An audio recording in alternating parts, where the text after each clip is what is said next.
Wagwan people, this is your boy Rome. Welcome back to the channel. You're watching the Fourth Official, that place and the only place you can get that Jamaican American experience on football with a heavy bias towards Manchester United. But before we go any further, people, make sure you drop a like on the video, subscribe to the channel if you're brand new, and share this with your friends and families. We'd love to get more like-minded people who talk about the Reggae Boys, talk about Manchester United and football on a whole, to come in the community and spread this across the YouTube universe. Now, without any further ado, referee, blow the whistle. Let's go! Alright, people. So we know that the Gold Cup is vastly approaching and Jamaica's first game against Suriname is right around the corner. We've talked about the people that will be playing on the wings. Alright, forwards, if you want to call them that, Leon Bailey, D. Cordova-Reid, possibly Blake Turgott. However, we haven't spoken about the main thing, one of the most integral positions in any team, which is a goal-scoring position, and that's the striker, that number 9 position. Who will be running the show for Jamaica in this Gold Cup? Who will be our starting number 9, our starting striker for this Gold Cup? That's a question that has not been answered yet. Partly because we don't know what the JFF is thinking, we don't know what Paul Hall new thinking is, and we don't know what Tapad thinking is. So we can only speculate. Now, I'm going to go off of my experience and whatnot and little knowledge I have of the game to tackle these questions and answer this question for you, and tell me what you think in the comment section about where the Jamaica is headed in terms of the type of striker that we're going to be utilizing this Gold Cup. And let me know if you think this striker pick is good enough to take us further. All right, so let's do a quick recap of what we know so far. We know that Jamaica will be using Leon Bailey on one side, D. Cordova-Reid on the other. Both of them will be playing on left and the right. Leon Bailey on the right, D. Cordova-Reid on the left, which means that these guys will be predominantly cutting in to get a striker off, or linking up 1-2s with the striker. So let's talk about the profile of striker that we need to fit in this team so that he can properly complement the players around him. We need someone who is very good on the ball, close control is very good, someone who operates in the final third, not necessarily in the 18-yard box, but in the final third, meaning that extra 20 yards outside of the 18-yard box, he's able to go in there and comfortably play football with his back to goal. Someone who has a very quick turn, someone who has a wonderful control, first touch is very good, and someone who can turn and run at the defenders at any given time. That's the profile of striker that you will need in order to complement Bobby Reid and Leon Bailey in the forward line. Now that we've been over the profile, let's look at the 3 options that we have as strikers. We have Corey Burke, Shamar Nicholson, and Andre Gray as the 3 possible strikers in the team. We know that Javan East was there, but he had to withdraw because of injury. Javan East is a totally different beast compared to everybody else that we've had. Javan East was the type of striker that stays on the last man, look for those passes through the gaps, through the channels, and run on with his sweet left foot. That's the type of player that Javan East is.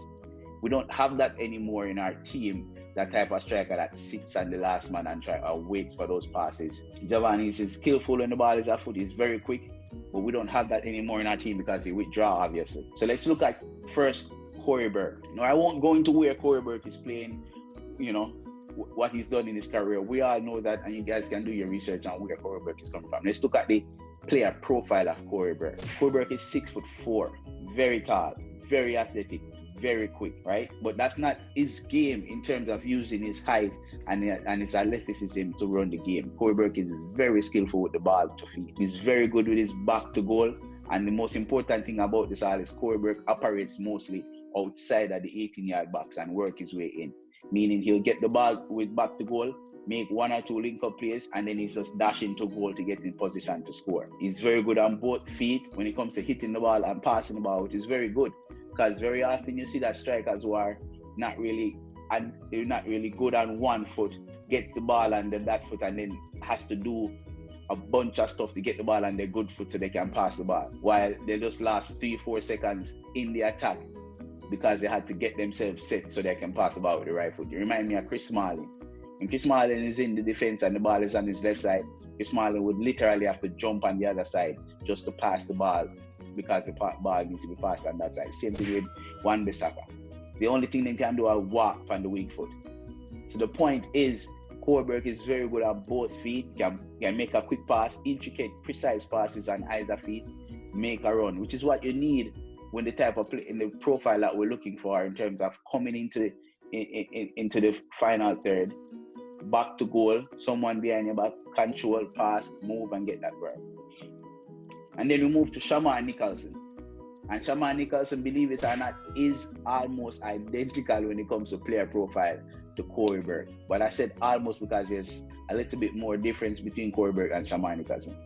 Shamar Nicholson, same height, and to me, in terms of tapping speed, these men probably have the same tapping speed. They're very quick, but Shamar Nicholson is not as good with the ball to feed. His biggest weakness, in my perspective, is back to goal. Shamar Nicholson will preferably operate a little bit further up the pitch than where you will find Corey Burke, because Corey Burke is not scared to come back and grab the ball in and around the half line. Shamar Nicholson wants to operate a little bit further up the pitch. However, they are very, very similar in terms of attributes, what they bring to the team. I think Shamar Nicholson is a little bit more dangerous in the air.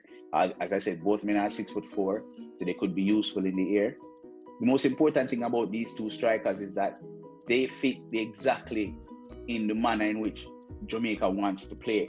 Because Jamaica is not playing with a set of wingers that is going to bomb down the wing and put crosses in left, right, and center. That's not the game that we'll be playing. Leon Bailey won't run down the right-hand side and put crosses in on his right foot. Leon Bailey will more chop it back and then put in a cross, which is going to be an in-swinger. Which means if you're going to play an in-swinger, you're going to need someone who's going to be running late. And it's exactly what a striker would be, a type of striker like Shamar Nicholson or Corey Burke will do. Because they'll come into the final third, 20 yards, 25 yards away from the half line, pick up the ball, play it to the flank, a couple 1-2 passes, and then follow the ball running in late.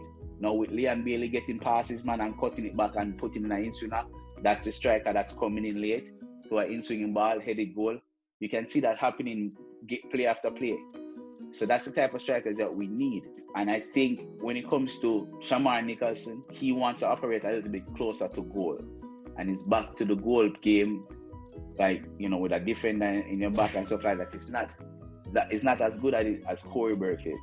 One would argue that Corey Burke is a little bit more clinical than Nicholson as well. So we will see. And then the last striker, the guy that came in for Javon East. Now I had my skepticism about Andre Gray. I didn't know he even had a passport. I thought Andre Gray didn't have a passport. But surprise, surprise, he has a passport. Which only means that he was never chosen to be a part of the original squad, because Tapa didn't think he was good enough to be a part of the original squad. And now he's replacing Javon East. So that only means that we can cross out Andre Gray from being a possible starter anyway. But let's go over his player profile. Andre Gray would be similar to Javon East in terms of staying on that last defender, making movements. He's very strong. So in the box, when the ball comes to feet, he will stand and hold his ground against defenders. He reminds me more of in the mold of the way Mikel Antonio plays for West Ham, meaning being that presence in the box. You will get him in and around the box making some good goals. He's not as clinical as I would like him to be, but when you get him closer to the box, closer to the goal, he can create some damage. And I think that's what we will need as a backup striker. When you're getting late in the game, defenders are getting tired and fatigued, and you want to switch up your system a little bit more. You want to bring on a Blair Turgott on the right so you can swing in crosses, and then you will have Andre Gray in the box making movements in the box, creating spaces for others. So I do think Andre Gray has a role to play, but I don't think Andre Gray's role is going to be the starter for the team in this World Cup. So who am I picking to be the starter for Jamaica for the World Cup? I think the baller that will be starting as a striker for Jamaica in the World Cup is going to be Corey Burke. I think out of the three of them, Corey Burke complements everybody else in the team that much that he will be definitely the one to start in the World Cup. But those are my thoughts. I don't know what you guys think. Let me know. Make sure you drop it in the comments. Drop a like on the video. Share it as well. Thank you guys so much for watching. Really do appreciate it at The Port Official. Take care of yourself. Take care of others. Manners.